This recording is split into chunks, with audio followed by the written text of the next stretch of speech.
Donald Trump faces a process that could end with his removal as President of the United States. The ongoing impeachment hearings in the House of Representatives marks the beginning part of what is prescribed by the U.S. Constitution. In today's installment of American Impeachment, VOA's Steve Redisch takes you through the responsibilities of the House of Representatives.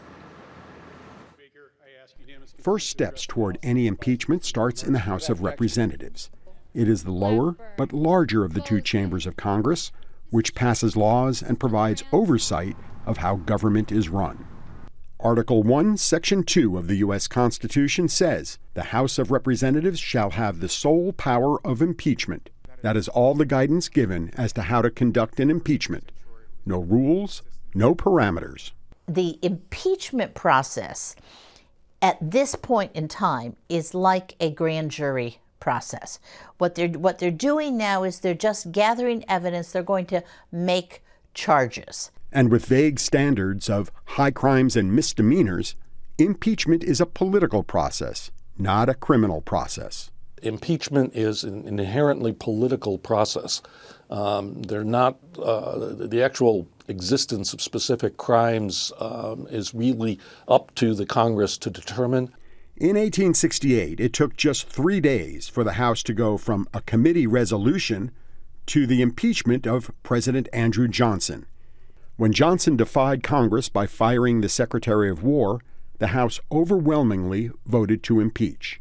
Investigations of a break-in at Democratic Party headquarters at the Watergate Hotel eventually led to an impeachment inquiry of President Richard Nixon, a Republican, facing charges of obstruction of justice, misuse of power, and contempt of Congress. Nixon resigned in August 1974 before the full House could vote on articles of impeachment. I did not have sexual relations with that woman.